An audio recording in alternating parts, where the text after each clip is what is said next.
Hello everyone, मेरा नाम है रुद्र प्रताप सिंह और आज के इस मैथमेटिक्स सेशन में आपका हार्दिक स्वागत करता हूं। हम पढ़ने वाले हैं क्लास 9th का 4th चैप्टर बोले तो दो चर में रैखिक समीकरण और उसके लेक्चर नंबर 2 को शुरू करते हैं। आज हम क्या सीखने वाले हैं, तो आज हम जो है प्रश्नावली 4.1 के प्रश्न 1 एवं प्रश्न 2 को कर लेंगे। साथ ही साथ प्रश्नावली 4.2 का उदाहरण भी आ जाएगा और उसका उदाहरण 3 और उदाहरण 4 जो है वो हम कर लेंगे और उसका परिचय भी हम जान लेंगे। तो चलिए फिर शुरू करते हैं। सबसे पहले बच्चों अपन क्या करते हैं, प्रश्नावली 4.1 के जो 2 क्वेश्चन बचे हुए हैं उनको पूरा कर लेते हैं। तो प्रश्न 1 जो है अपने पास में क्या कहता है, इत्मीनान से पढ़ते हैं। एक नोटबुक की कीमत एक कलम की कीमत से दुगनी है, दो गुनी है। ठीक है, तो सिंपल सा एक स्टेटमेंट कह रही है, एक बात कह रही है कि भाई एक नोटबुक की जो कीमत है वो एक कलम की कीमत से दुगनी है। ठीक बात है, हम ले लेते हैं। आगे क्या कह रहा है, इस कथन को निरूपित करने के लिए दो चरों वाला एक रैखिक समीकरण लिखिए। इस बात को जताने के लिए, बताने के लिए दो चरों वाला रैखिक समीकरण लिखना पड़ेगा। चलो लिखेंगे। सबसे पहले तो ये देखो बच्चों, ये बताओ मेरे को, क्या कलम की और नोटबुक की कीमत के रिश्ता जो है उस बारे में आपको पता है कि नोटबुक की कीमत जो है कलम की कीमत से दुगनी है, ये चीज आपको पता है। लेकिन ये बताइए, क्या आपको नोटबुक और कलम किसी भी कीमत के बारे में कोई आइडिया है क्या? नहीं। तो ऐसे में हम क्या करते हैं, जैसे अपन छोटी क्लासेस में कोई चीज इस तरह के क्वेश्चन किया करते थे तो अपन मान लिया करते थे ना, मान लो इसकी कीमत x है, फलाने की कीमत y है, इसकी कीमत z है। तो यहां पर भी मैं क्या करने वाला हूं, कुछ ऐसा ही करने वाला हूं। तो सबसे पहले अपन क्या करते हैं कि भाई नोटबुक की कीमत के बारे में कोई आइडिया नहीं है, तो हम यहाँ पे उसकी कीमत कुछ मान लेते हैं। तो हम यहाँ पे लिखेंगे, माना नोटबुक की कीमत कितनी मान ले अपन, y मान ले क्या या x मान ले? ठीक है, x मान लेते अपन x रुपए। ठीक है, माना नोटबुक की कीमत है अपने पास में कितनी, x रुपए। और उसी तरह से कलम की कीमत जो है अपन क्या मान लेते हैं, माना कलम की कीमत बराबर कितनी है अपने पास में, y रुपए। ठीक है, ये रुपए का अपने पास में साइन हो जाता है, रुपए ऐसे दिखाते हैं। ये अपन ने बात लिख दी। अब नोटबुक और कलम की कीमत के बीच में रिश्ता क्या है, नोटबुक की कीमत कलम की कीमत से दुगनी है। तो यहां पे आप क्या बोलोगे, ये लिख दोगे क्या, देखना, नोटबुक की कीमत किसके बराबर है बच्चों, कलम की कीमत की दुगनी है। तो ये लिख सकता हूं क्या मैं, देखना, कलम की कीमत की दुगनी है क्या नोटबुक की कीमत। इस बात को अपन जाहिर कर सकते हैं इसके थ्रू कि भाई नोटबुक की कीमत कलम की कीमत से दुगनी है, तो नोटबुक की कीमत कलम की कीमत से दुगनी है ना, ये चीज कह सकते हैं। और बच्चों नोटबुक की कीमत जो है अपन किससे दिखा रहे थे, x से। तो यहाँ पे मैं इसकी जगह लिख दूंगा x, 2 की जगह मैं लिख दूंगा 2। और कलम की कीमत जो है अपन किससे दिखा रहे थे, y से। तो मैं यहाँ पे क्या लिख दूंगा, y। अब इस 2y को आप इधर ले आइए तो अपने पास में क्या हो जाएगा, x माइनस 2y जो कि बराबर है किसके, अपने पास में 0 के। तो हमें जो ये कथन दिया हुआ था, क्या इसको हमने एक चर दो चर वाले रैखिक समीकरण के रूप में लिख लिया है क्या? बिल्कुल। और यहाँ पे x जो है अपने पास में क्या है, नोटबुक की कीमत, y क्या अपने पास में कलम की कीमत। और इस स्टेटमेंट की मदद से हमने जो है यहाँ पे समीकरण बना लिया। ऐसे करना रहता है। तो काफी सिंपल सा क्वेश्चन है, ज्यादा कोई डिफिकल्ट अपने पास में नहीं है। ठीक है, आगे बढ़ते हैं। आगे आते हैं हम प्रश्न 2 पे। निम्नलिखित रैखिक समीकरणों को ax plus B Y plus C बराबर 0 के रूप में व्यक्त कीजिए। बच्चों याद होगा, ax plus B Y plus C बराबर 0 ये अपने पास में क्या हो जाता है, दो चर वाले रैखिक समीकरण का एक व्यापक रूप है, स्टैंडर्ड फॉर्म है, मानक रूप है। इस तरह से अपन कह सकते हैं कि रूप में व्यक्त कीजिए और प्रत्येक स्थिति में a, b और c के मान बताइए। ठीक है भाई, सबसे पहला जो अपने पास में है बच्चों वो क्या है, 2x प्लस 3y बराबर 9.35 के ऊपर दंड। तो सबसे पहले अपन क्या करें, हमें इसको किस रूप में लिखना है, हमें इसको लिखना है ax plus B Y plus C बराबर 0 के रूप में लिखना है। तो इसमें क्या करिए, सब कुछ उल्टे हाथ की तरफ ले आइए। तो आप क्या लिखोगे, 2x प्लस 3y माइनस 9.35 दंड बराबर 0 के। ये प्लस का है, इधर आएगा तो माइनस का नहीं हो जाएगा क्या? ठीक है। और बच्चों यहाँ पे सब कुछ अपने पास में प्लस साइन के अंदर है, तो यहाँ पर भी मैं प्लस का बना सकता हूँ क्या, देखो 2x plus 3y plus minus 9.35 दंड जो कि बराबर हो जाएगा किसके। वैसे देखो प्लस माइनस अपने पास में माइनस ही होना है, बस दिखाने का एक तरीका हो जाता है। अब यहाँ से और यहाँ से कंपेयर कर लो, तो a की जगह जो है आपको क्या दिख रहा है, 2, तो यहाँ पे आप लिख लीजिए। ठीक है, b की जगह बच्चों आपको क्या दिख रहा है 3, तो यहाँ पर आप ये बता दीजिए b बराबर 3, और c की जगह जो है आपको यहाँ पे क्या दिख रहा है ये माइनस का 9.35 दंड, तो ये लिख लीजिए c बराबर माइनस का 9.35 दंड। सिंपल हो गया, ax plus B Y plus C बराबर 0 के रूप में, और ए बी सी का मान भी हमने बता दिया। अब हम आते हैं इसके अगले वाले हिस्से पे। अगला वाला हिस्सा जो है हमारे पास में क्या है, x माइनस वाई बटे 5 माइनस 10 बराबर 0। इसको हमें किस रूप में लिखना है, हमें इसको लिखना है ax plus B Y plus C बराबर 0। बच्चों ये b है, ठीक है, ध्यान रखना। ऑलराइट, तो इसको अपन को लिखना है, तो सब कुछ पहले से ही उल्टे हाथ की तरफ अपने पास में दिख रहा है, ठीक है। अब यहाँ पे इसको देखो मैं ऐसे लिख सकता हूँ, क्या देखना, 1 गुणा x प्लस माइनस वाई बटे में 5 प्लस माइनस 10 बराबर 0। यहाँ पे सब कुछ प्लस का था ना इसके मानक रूप में, इसलिए मैंने इसको सब कुछ प्लस के रूप में लिख लिया। वैसे तो देखा जाए तो प्लस माइनस माइनस ही होगा, और y बटे 5 ऐसा कैसा रह जाएगा, प्लस माइनस अपने पास में माइनस ही रहेगा बच्चों, और 10 ऐसा कैसा ही, तो है तो वही, बस दिखाने का तरीका हो जाता है, ठीक है। अब यहाँ पे आपको जब ABC का मान निकालने को कहा जाएगा, तो आप यहाँ से कंपेयर करोगे ना, इस समीकरण को और इस समीकरण को कंपेयर करोगे, तो आप कह दोगे कि भाई हमारे पास में a की जगह जो है बच्चों क्या दिख रहा है आपको 1, तो आप यहाँ पे लिख दोगे a बराबर 1 है। आपको c की जगह जो है क्या दिख रहा होगा बच्चों, माइनस का 10, तो यहाँ पे आप लिख दोगे क्या, c बराबर माइनस का 10। अब b के लिखने के लिए थोड़ा सा यहाँ पे अपन को साफ सुथरा नहीं दिख रहा है, आगे जैसे जैसे अपन क्वेश्चन करेंगे वैसे आप समझ जाओगे, लेकिन हाल फिलहाल अपन को जरूरत है। तो देखना, मैं जरा इसको ऐसे लिख सकता हूँ क्या, 1 गुणा x प्लस माइनस का 1 बटे 5 गुणा y प्लस माइनस 10 बराबर 0। तो बच्चों देखो मैंने किया क्या, यहाँ पे देखो y को अगर आप माइनस 1 से गुणा करोगे तो ऊपर माइनस y आना है, और नीचे अपने पास में 5, ऐसा कैसा रहेगा, इसमें कोई दिक्कत है क्या, नहीं ना, लिख सकते हैं। तो यहाँ पे अगर आप कंपेयर करते हो तो b की जगह जो है आपको ये दिख रहा होगा माइनस का 1 बटे 5, और y की जगह अपने पास में y है ही, उसमें कोई दिक्कत है ही नहीं। तो b का जो मान है अपने पास में वो कितना है बच्चों, माइनस का 1 बटे 5। ये चीज अपन यहाँ पे बता देंगे। आई भी समझ में आओगा, सिंपल, ठीक है। आगे बढ़ते हैं, आगे अपने पास में है तीसरा वाला हिस्सा, माइनस का 2x प्लस 3y बराबर 6। इसको हमें बच्चों किस रूप में लिखना है, हमें लिखना है ax plus B Y plus C बराबर 0। तो सब कुछ उल्टे हाथ की तरफ ले आते हैं, तो क्या हो जाएगा, माइनस का 2x प्लस का 3y माइनस का 6 बराबर 0। प्लस के 6 को इधर लाएंगे तो माइनस का 6 हो जाएगा, ठीक है। फिर यहाँ पे मैं ऐसे लिख सकता हूँ, क्या देखना, plus minus 2x plus 3y plus minus का 6 बराबर अपने पास में 0। तो अपने पास में इस रूप में ये आ चुकी है, बिल्कुल देख लो, ax plus B Y plus C बराबर 0। और यहाँ पे अगर आप कंपेयर करते हो तो मुझे बताना जरा, a का मान क्या आ जाएगा आपके पास में, a का मान जो है बच्चों अपने पास में आ जाएगा माइनस का 2, b का जो मान है आपके पास में वो कितना आ जाएगा, 3 आ जाएगा। तो यहाँ पर आप क्या करिए, 3 लिख दीजिए, और जो c का मान है आपके पास में वो कितना है, माइनस का 6। ये अपन ने बता दिया, और इस बात को समझ गए होंगे, प्लस माइनस माइनस हो जाता है, प्लस माइनस माइनस हो जाता है।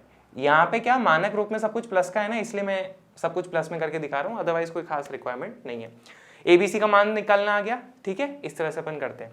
इसी प्रश्न के आगे वाले हिस्सों पे आते हैं, ठीक है। तो चौथा वाला हिस्सा जो है अपने पास में वो क्या है, x बराबर 3y, ठीक है। तो इसको अपन को किस रूप में लिखना है, ax plus B Y plus C बराबर 0 में। तो मैं यहाँ पे लिखूंगा क्या, x माइनस 3y बराबर 0 में, ठीक है। तो आप बोलोगे सर यहाँ पे हमें जो है x चर वाला पद जो है वो दिख रहा है, y चर वाला जो है पद वो हमें दिख रहा है, लेकिन ये जो अचर पद है यहाँ पे हमें दिख ही नहीं रहा है, इसका क्या होगा। तो चलो दिखाते हैं आपको क्या होगा। सबसे पहले तो आप क्या करोगे, इसको सेट कर लो, है ना, प्लस माइनस 3y, और साथ में देखो बच्चों, क्या मैं प्लस 0 लिख सकता हूँ क्या, क्योंकि देखो किसी भी चीज के अंदर अगर 0 जोड़ोगे तो कोई फर्क नहीं पड़ना है, बस दिखाने का तरीका है अपने पास में, और कुछ नहीं है, ठीक है। तो यहाँ पे आप बोलोगे कि भाई सब कुछ यहाँ पे प्लस में था, तो यहाँ पर भी अपन ने सब कुछ प्लस में कर लिया है, ये सेटिंग हो गई क्या, प्लस माइनस माइनस 3y, है ना। तो ax कंपेयर करोगे आपको, तो बच्चों a की जगह जो आपको क्या मिल जाएगा, 1। देखो कैसे, 1 को x से गुणा करोगे तो x ही आना है, कोई फर्क पड़ना नहीं है, तो a की जगह अपने पास में 1 हो जाता है। फिर बच्चों b की जगह जो है आपको क्या दिख जाएगा, माइनस का 3 दिख जाएगा, और c की जगह जो आपको क्या दिख रहा है, 0। तो ये चीज अपन यहाँ पे कह देंगे। इस तरह से अपन a b c का मान तीनों का निकाल लेंगे, ठीक है। आगे आते हैं हम इसके पांचवें हिस्से पे। तो पांचवा हिस्सा जो है अपने पास में वो क्या है, 2x बराबर माइनस का 5y। हमें इसको किस रूप में लिखना है, ax plus by plus c बराबर 0 के रूप में लिखना है। तो मैं इसे लिखूंगा 2x, बच्चों माइनस का 5y इधर लाऊंगा तो क्या हो जाएगा, प्लस का 5y, जो कि बराबर अपने पास में किसके, 0 के। ठीक है, x वाला पद दिख रहा है, y वाला पद दिख रहा है, लेकिन ये जो अचर पद है c दिख ही नहीं रहा। तो यही सेम कंडीशन हो गई, अचर पद हमें नहीं दिख रहा था, इसका मतलब वो क्या है, 0 है असल में। तो मैं यहाँ पे लिखूंगा 2x प्लस 5y प्लस 0, जो कि बराबर है अपने पास में 0 के। दिख गया क्या ये वाला रूप एग्जैक्टली आपको, ax plus by plus c बराबर 0। और बच्चों जब आप इसे कंपेयर करोगे तो a का जो मान है आपके पास में कितना आ जाएगा, 2 आ जाएगा। b का जो मान है बच्चों अपने पास में वो कितना आ जाएगा, 5 आ जाएगा। और c का जो मान है अपने पास में वो कितना आ जाएगा, 0। इस तरह से अपन कर सकते हैं, सिंपल। आई होप समझ में आ रहा होगा। ठीक है, फिर अपन आते हैं इसके छठे हिस्से पे। छठा हिस्सा अपने पास में क्या है, 3x प्लस 2 बराबर 0। वैसे एक तरह से देखा जाए ना बच्चों, तो अपने पास में ये जो समीकरण है ये हमें सिर्फ और सिर्फ एक चर में दिख रही है, जो कि x चर में है ना। तो इसको अपन एक चर में रैखिक समीकरण है ये अपन कह सकते हैं। लेकिन क्वेश्चन की डिमांड है कि भाई ax plus by plus c बराबर 0 के रूप में व्यक्त करो। मतलब कि आपको ये by वाला रूप है ना, ये भी दिखाना पड़ेगा। आप बोलोगे सर यहाँ पे y का तो कुछ है ही नहीं, तो उसको दिखाएंगे कैसे। तो चलो दिखाते हैं अपन कैसे करेंगे। आप तो ये देखो, अपन को इसको किस रूप में लिखना है, अपन को लिखना है ax plus by plus c बराबर 0। तो मैं इसको ऐसे लिख सकता हूँ क्या, देखो 3x, ठीक है, ये ऐसा का ऐसा मैंने लिख दिया। अब b की जगह जो है बच्चों मैं क्या लिख देता हूँ, 0, और y की जगह लिख देता हूँ y, और c की जगह अपने पास में 2 है ही। ठीक है, तो आपके पास में ये इस फॉर्मेट में अपन ने लिख दिया क्या, बिल्कुल। और y की अपन ने सेटिंग क्या करी कि भाई असल में y है ही नहीं। इसका मतलब क्या कि भाई y का जो अगर अपने पास में गुणांक है वो 0 रहा होगा, और किसी को भी 0 से गुणा करोगे तो असल में वो 0 ही है। तो ये लिखो ना लिखो कोई फर्क नहीं पड़ता है, असल में तो 3x प्लस 2 बराबर 0 ही रहेगा। बस दिखाने का तरीका है कि हमें इस रूप में लिखना है, तो मैंने चलो लिख दिया आपके सामने। ठीक है, बस दिखाने का तरीका और कुछ नहीं। तो बच्चों a की जगह जो है आपको क्या दिख रहा है, 3, ये लिख दिया। फिर b की जगह जो आपको क्या दिख रहा है, 0, ये लिख दिया। और c की जगह जो आपको क्या दिख रहा है, 2, ये अपन ने यहाँ पे लिख दिया। ये सारी बातें अपन यहाँ पे बता सकते हैं, सिंपल। ठीक है, आगे इसका 7वां और 8वां हिस्सा जो है अपन वो भी देख लेते हैं। 7वां हिस्सा अपने पास में क्या बच्चों कि y माइनस 2 बराबर 0, और अपन को इसको किस रूप में व्यक्त करना है, ax plus by plus c बराबर 0 के रूप में व्यक्त करना है। वैसे देखा जाए y माइनस 2 बराबर 0 अपने पास में क्या है बच्चों, एक चर में रैखिक समीकरण ये दिख रहा है, क्योंकि यहाँ पे एक ही चर है ना y। लेकिन क्वेश्चन की डिमांड क्या है अपने पास में कि ax plus by plus c बराबर 0 के रूप में होना चाहिए। कैसे करेंगे इसको, अरे बड़ा ही आसान है, अभी करके भी देखा था ना ये वाला। यहाँ पे एक चर ही दिख रहा था, 2 का अपन लेके आए ना, है ना। तो इसी तरह यहाँ पे लाएंगे। कैसे लाएंगे, देखो आपको यहाँ पे y चर वाला तो दिख रहा है लेकिन x वाला नहीं दिख रहा। तो असल में बच्चों हुआ क्या होगा, x का जो गुणांक है वो अपने पास में 0 रहा होगा, और 0 को x से गुणा करेंगे तो 0 ही हुआ होगा असल में। तो देखना मैं इसको ऐसे लिख सकता हूँ क्या, 0 गुणा x प्लस 1 गुणा y प्लस माइनस 2 बराबर 0, ऐसे लिख सकता हूँ क्या। देखो सबसे पहले तो इसकी सेटिंग देखो, ये माइनस 2 है तो प्लस माइनस माइनस, तो मैंने वही लिखा है। बच्चों यहाँ पे y का गुणांक कुछ नहीं दिख रहा, मतलब 1 है, y गुणा 1 अपने पास में y होता है। यहाँ तक की तो बात समझ में आ रही है। और x वाले को दिखाने के लिए मैंने क्या करा, उसका गुणांक 0 रहे, तो 0 गुणा x अपने पास में असल में क्या होता है, 0 ही है, कोई मतलब नहीं है। तो ये असल में क्या है, y माइनस 2 बराबर 0 जो अपने पास में लिखा हुआ है, असल में तो यही है, बस दिखाने का तरीका अपने पास में हो जाता है, क्योंकि क्वेश्चन का डिमांड है कि इस रूप में लिखो। तो इस रूप में लिखने के लिए फिर यही करना पड़ेगा।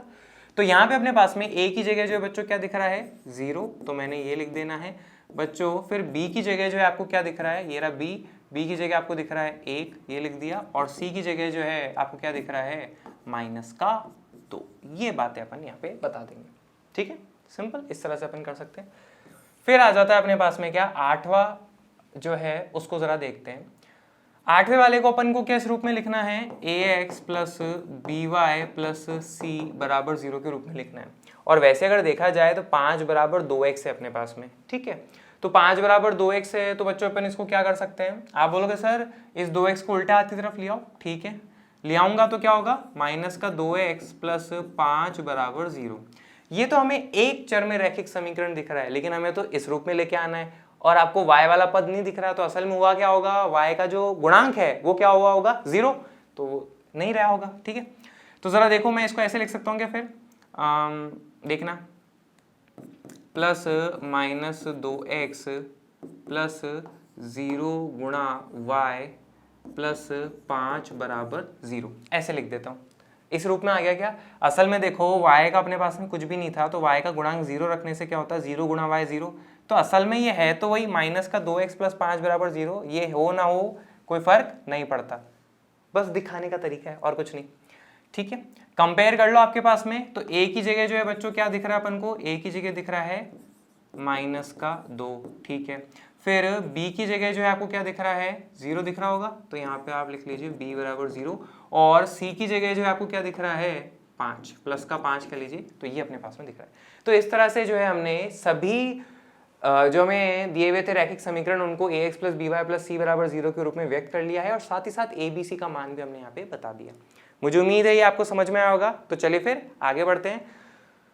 ठीक है, अब अपनी प्रश्नावली जो है वो पूरी हो चुकी है पहली वाली, अब अपन अगली प्रश्नावली का कुछ परिचय देखने वाले हैं कि आखिर उसमें क्या रहने वाला है, कैसे अपन सारी चीजें करने वाले हैं, तो उस बारे में अपन सीखेंगे। और जो टॉपिक का नाम है बच्चों वो है अपने पास में क्या, रैखिक समीकरण का हल। ठीक है, अब रैखिक समीकरण जो है बच्चों, अपन ने जब चैप्टर स्टार्ट करा था तो अपन ने देखा था एक चर वाले रैखिक समीकरण भी होते हैं, और फिर अपन धीरे से 2 चर वाले रैखिक समीकरण पे आए थे। तो यहां पर भी मैं आपको सिखाने के लिए क्या करने वाला हूं, पहले अपन को जो पता है ना उसको एक बार देख लेते हैं और फिर अपन उसी से आगे बढ़ेंगे। ठीक है, एक चर में रैखिक समीकरण जो होता है उसका हल कैसे निकालते हैं, तो ये अपने पास में एक चर में रैखिक समीकरण है क्या, 4x माइनस 2 बराबर 6।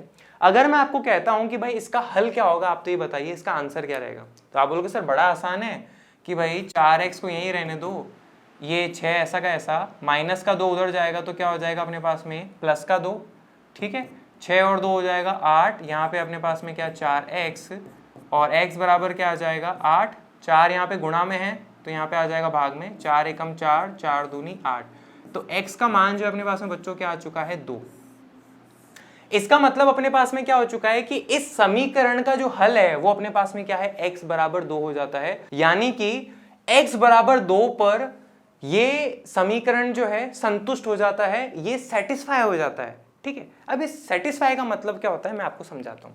जैसे कि भाई x बराबर 2 इसका हल है, तो इसका मतलब क्या हुआ कि भाई जब आप x की जगह पे क्या रखोगे, 2 रखोगे, तो अपने पास में क्या होने वाला है, तो देखो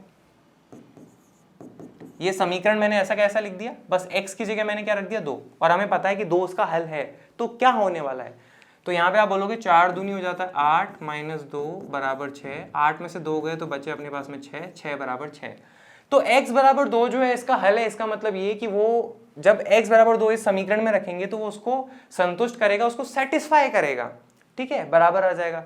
आप बोलोगे सर ठीक है सेटिस्फाई कर रहा है मतलब ये हो रहा है, अगर कुछ और रख दिया x का मान इसके हल के अलावा फिर क्या होगा, फिर वो संतुष्ट नहीं करेगा उस समीकरण को। सर इसका मतलब क्या है, संतुष्ट करेगा नहीं करेगा, करेगा तब तो मैंने एक बार देख लिया, नहीं करेगा तब क्या होगा, दिखाता हूं।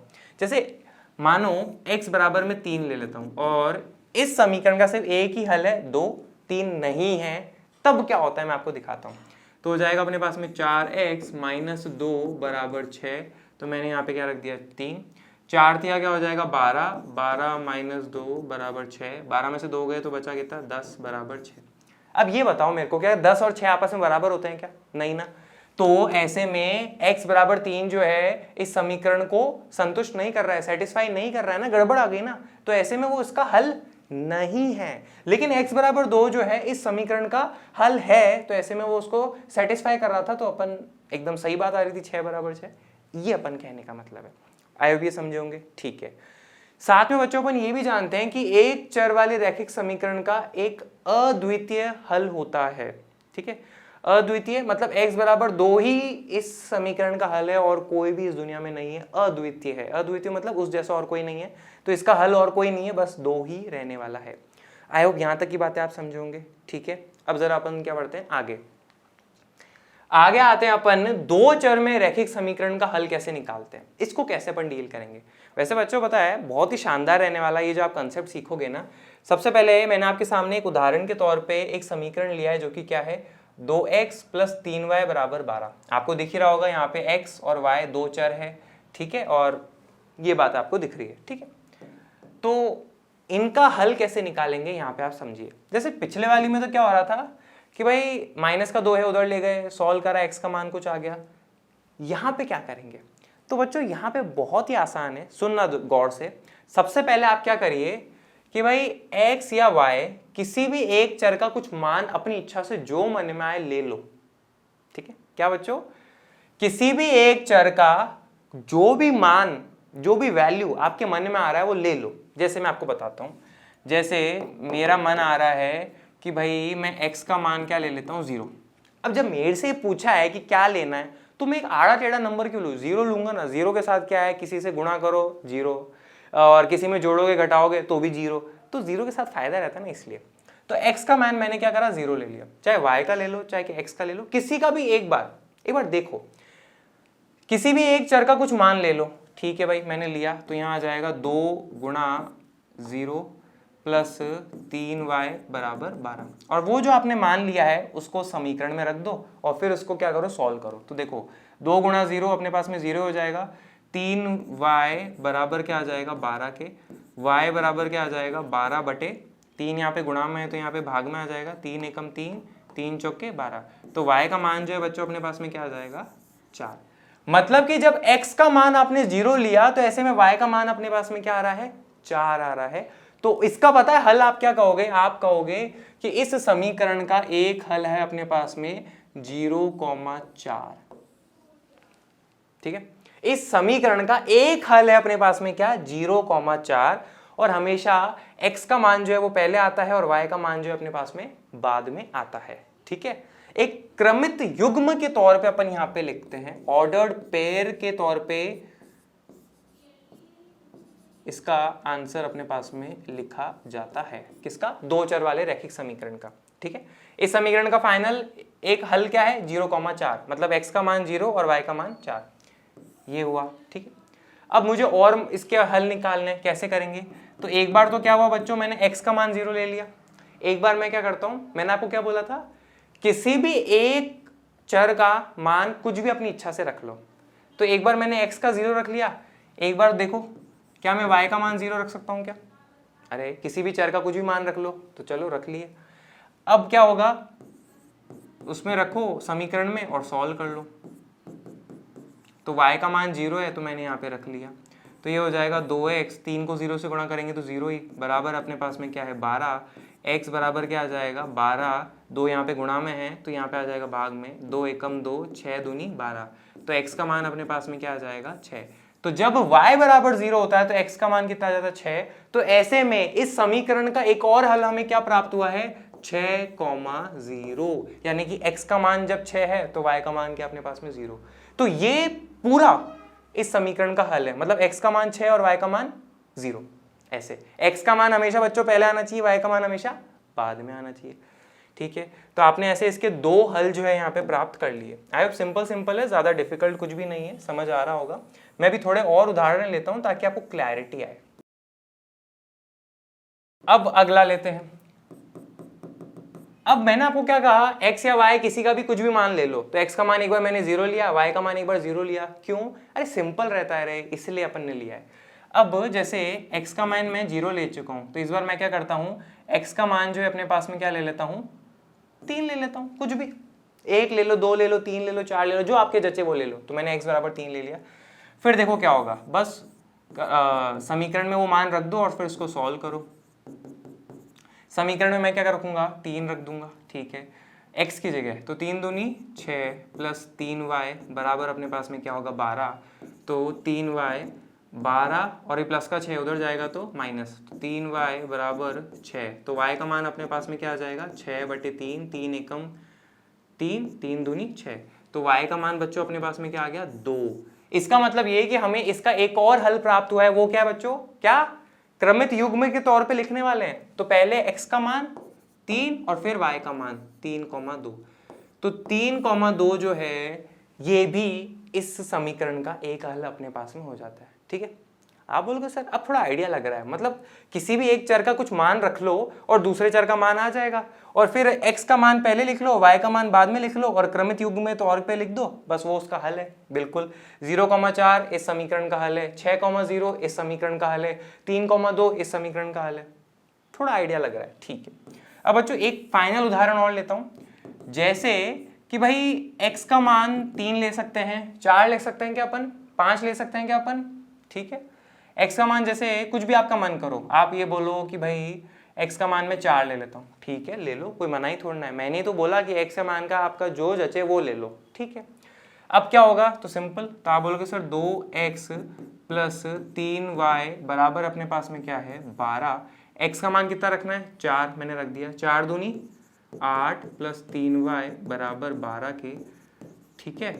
इस प्लस के 8 को उधर ले जाएंगे तो माइनस का 8 हो जाएगा, 3y बराबर 12 में से 8 के बच्चों कितना बचा अपने पास में 4, तो y का मान कितना आ जाएगा 4 बटे में 3, यहाँ पे गुणा में है, इस तरफ जो है भाग में आ जाएगा। तो अपने पास में x और y दोनों का मान आ चुका है क्या, बिल्कुल। तो इसका अपने पास में हल आ चुका है क्या, सोल्यूशन आ चुका है क्या, बिल्कुल। क्या x का मान लिखेंगे पहले 4 और फिर y का मान लिखेंगे क्या 4 बटे में 3, तो इस समीकरण का एक और हल प्राप्त हुआ है क्या 4,4 बटे 3, ये अपने पास में प्राप्त हो गया। आई भी समझ में होगा, ठीक है। तो मैंने आपको यहाँ पे जो है 4 हल निकाल के दिखाए हैं इस समीकरण के, आसान से एकदम, ठीक है। तो यहाँ पे अगर मैं आपसे एक बात कहूँ बच्चों तो जरा गौर से सुनना कि भाई x का मान मैं कुछ भी रख सकता हूँ, y का मान कुछ भी रख सकता हूँ, ठीक है। तो x का मान मैं कभी 1 रख सकता हूँ, ठीक है, तो y का मान कुछ आ जाएगा। x का मान कभी 2 रख सकता हूँ तो y का मान कुछ आ जाएगा। x का मान 3 रखा तो y का मान कुछ आ गया। x का मान 4 रखा, y का मान कुछ आ जाएगा। x का मान 5 रख लो, 6 रख लो, 7, 8, 10, 15, 16, 20, ऐसे तो सर x का मान जितने चाहो उतनी संख्या है, कोई कमी ही नहीं है संख्याओं की, और उस हिसाब से y के भी ढेर सारे आंसर आने वाले हैं। तो उस हिसाब से बच्चों इस एक ही समीकरण के अपने पास में कितने हल आने वाले हैं, 1, 2, 3, 4 या कितने। आप बोलोगे सर x की जितनी चाहे उतनी वैल्यू ले सकते हो, ठीक है, y की उस हिसाब से उतनी आंसर्स आ जाएंगे, ठीक है। तो ऐसे में अपने पास में इस समीकरण के कितने आएंगे, अपरिमित रूप से अनेक हल हमें प्राप्त हो जाएंगे। देखो ना, x का जो मन में आए वो लेते जाओ, तो उस हिसाब से y भी आपको प्राप्त हो जाएगा। तो ऐसे में आपको कितने हल प्राप्त होंगे, अपरिमित रूप से अनेक हल जो है हमें प्राप्त होने वाले हैं, किसके, 2 चर वाली रैखिक समीकरण के लिए। तो मैं ये बात यहां पे लिख देता हूं,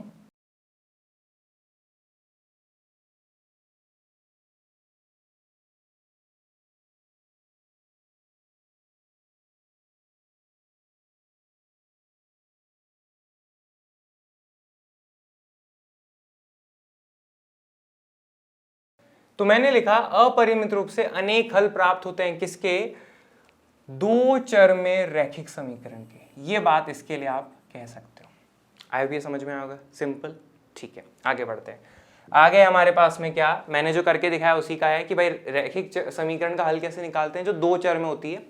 एक चर को किसी संख्या के बराबर माने, ठीक है, जैसे मैंने यहाँ पे x को 0 मान लिया या कभी y को 0 मान लिया, x का कुछ मान लिया, तो एक चर को किसी की संख्या के बराबर माने, उस संख्या को समीकरण में प्रतिस्थापित कर दे। प्रतिस्थापित मतलब रख दो, ठीक है, तो उसको समीकरण में रख दो, उस संख्या को समीकरण में रख दो, उसको समीकरण में रख दो, उसको समीकरण में रख दो, उस संख्या को समीकरण में प्रतिस्थापित करके दूसरे चर का मान ज्ञात करें, ठीक है। दोनों चरों का मान एक क्रमित युग्म x, y के रूप में लिख दे। ये बात हमेशा ध्यान रखना बच्चों, पहले हमेशा x का मान फिर हमेशा y का मान आएगा, ठीक है। तो इस तरह से जो है आप यहाँ पे सारा काम कर सकते हैं। हाँ, एक बात याद दिला दूं, इसके 2 चर वाली रैखिक समीकरण के अपरिमित रूप से अनेक हल प्राप्त होते हैं, लेकिन एक चर वाली रैखिक समीकरण का हमें अद्वितीय हल प्राप्त होता है, ठीक है। अद्वितीय मतलब सिर्फ और सिर्फ एक ही है, इसके अलावा और कोई हल नहीं होने वाला।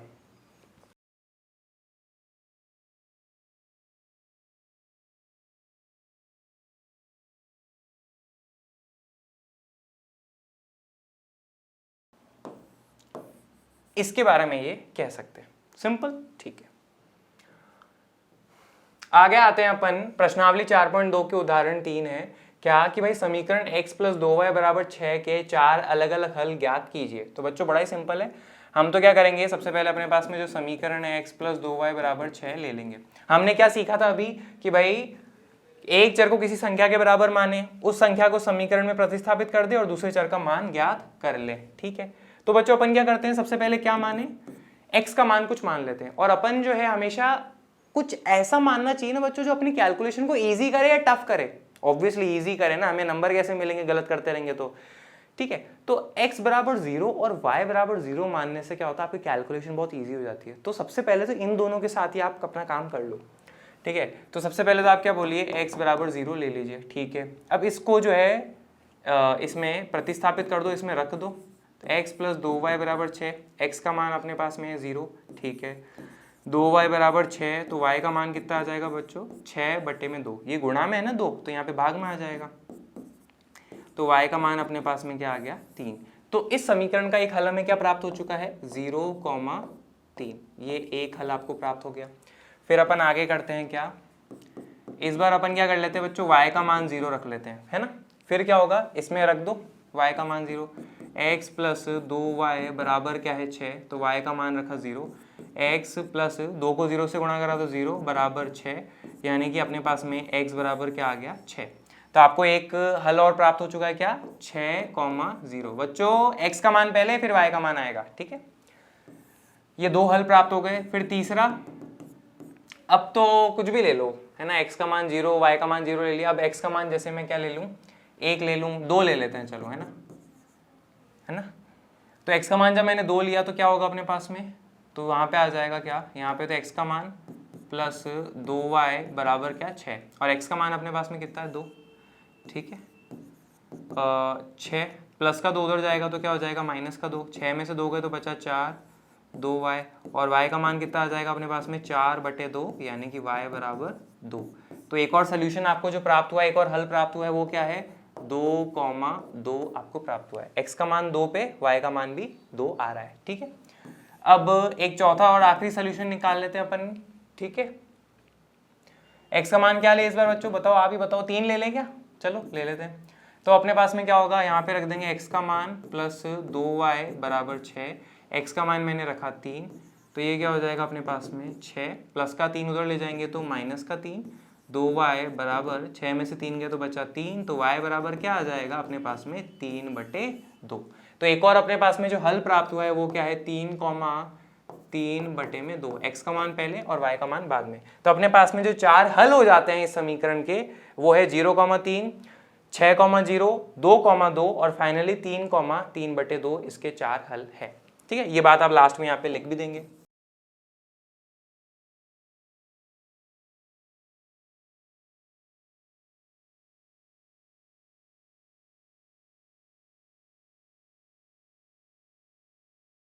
ये बात आप लास्ट में लिख देंगे। अतः 4 हल हैं, 0,3, 6,0, 2,2, 3,3/2। आगे आते उदाहरण 4 पे, निम्नलिखित समीकरणों में से प्रत्येक समीकरण के 2 हल ज्ञात कीजिए। ठीक है, सबसे पहला वाला जो अपने पास में वो क्या है, 4x प्लस 3y बराबर 12। कैसे करेंगे बच्चों, किसी भी एक चर का मान ले लीजिए, दूसरे चर का मान प्राप्त हो जाएगा, बस यही चाहिए अपन को। तो सबसे पहले क्या करते हैं अपन, इसमें x बराबर 0 रख लें क्या, सबसे आसान काम है ना, x बराबर 0 रखना।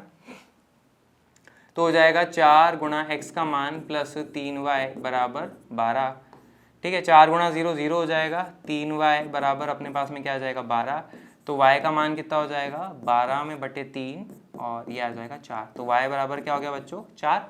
तो ऐसे में अपने पास में हल क्या प्राप्त हो गया है, 0,4। ये अपने पास में एक हल प्राप्त हुआ है, तभी तो एक और प्राप्त करना है। ठीक है, इस बार क्या रखें, y का मान 0 रख लेते हैं, है ना।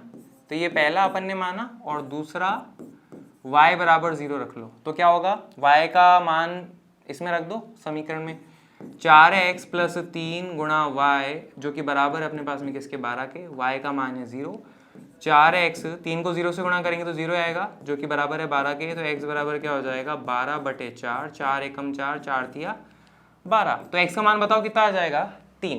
तो अपने पास में जो हल प्राप्त हुआ है वो क्या हो जाएगा 3,0। x का मान पहले आएगा, y का मान बाद में। तो हमें 2 हल प्राप्त करने थे, इस तरह से कर सकते हैं। इसका अब अपन दूसरा वाला करते हैं। दूसरा वाला अपने पास में क्या है, 2x प्लस 5y, जो कि बराबर हो जाएगा किसके, 0 के। अपन को तो दो हल प्राप्त करने, तो एक बार x बराबर 0 ले लो तो y का मान कुछ आ जाएगा, और एक बार y बराबर 0 ले लो x का मान कुछ आ जाएगा। तो सबसे पहले अपन क्या करते हैं, x बराबर 0 ले लेंगे, और अगले वाले केस में अपन क्या करेंगे, y बराबर 0 ले लेंगे। ठीक है, 2 गुणा x प्लस 5y बराबर 0, तो हमारे पास में यहाँ पे क्या आ जाएगा, 0 रखोगे, 2 को 0 से गुणा करा तो 0, 5y बराबर क्या हो जाएगा बच्चों, यहाँ पे 0, और 5 यहाँ पे गुणा में है तो इधर जो है भाग में आ जाएगा, और 0 के नीचे कुछ भी लगाओ कोई फर्क नहीं पड़ना, तो 0 ही आएगा। तो x के मान जब 0 रखते हैं तो y का मान आपके पास में क्या आ जाता है, 0। तो ये इसका एक हल हमें प्राप्त हुआ है। ठीक है, इसका मतलब ये बच्चों y का मान जब मैं 0 रखूंगा ना, तो देखो ये भी है कि y का मान 0 रखने पे हमारे पास में क्या आएगा, x का मान 0, तो इसका कोई फायदा नहीं होने वाला, तो हमें जो है यहाँ पे कुछ और लेना पड़ेगा। ठीक है, अपन यहाँ पे ऐसे करते हैं,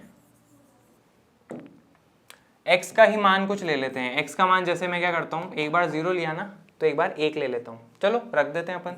2 गुणा x प्लस 5y बराबर क्या हो जाएगा, 0। x का मान 1 है तो मैंने यहाँ पे रख दिया, 2 को 1 से गुणा करा तो आ जाएगा 2 प्लस 5y बराबर 0। 5y को ऐसा का ऐसा रहने दो, प्लस 2 को उधर ले जाओगे तो -2, y बराबर -2। 5 यहाँ पे गुणा में है तो इधर जो है भाग में आ जाएगा। तो अपने पास में हल क्या हो जाएगा, 1 कॉमा माइनस का 2/5, x का मान पहले फिर y का मान। तो ये हमारे पास में दो हल जो है इसके प्राप्त हो चुके हैं। ठीक है, इस तरह से अपन कर सकते हैं।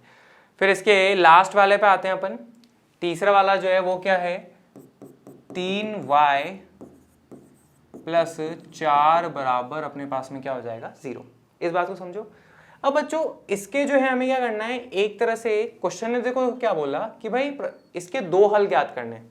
ठीक है, पर देखते हमें क्या दिखता है कि आप ये बोलोगे सर ये हमें एक चर में रैखिक समीकरण दिख रहा है। ठीक है, 3y बराबर क्या हो जाएगा, -4, प्लस का 4 उधर जाएगा तो -4 हो जाएगा ना, तो y बराबर क्या हो गया, -4। 3 यहाँ पे गुणा में है तो इस तरफ भाग में आ जाएगा। आप बोलोगे सर फाइनल आंसर तो आया y का मान -4/3, और एक चर वाले रैखिक समीकरण का तो अपने पास में अद्वितीय हल होता है, तो इसका और कोई आंसर ही नहीं होगा, इसका तो सिर्फ एक ही हल है, और क्वेश्चन हमें कह रहा है दो हल ज्ञात करो। अलग अलग बातें नहीं हो गई क्या? देखो क्वेश्चन क्या कहना चाह रहा है उसको मैं समझाता हूँ। असल में क्वेश्चन कह रहा है दो हल निकालो। अगर आप एक चर वाली रैखिक समीकरण के रूप से देखोगे तब तो एक ही हल मिलेगा, लेकिन अगर हमें उससे ज्यादा हल चाहिए होते हैं तो बच्चों हमें दो चर वाले रैखिक समीकरण के रूप से देखना होगा। कैसे, मैं समझाता हूँ।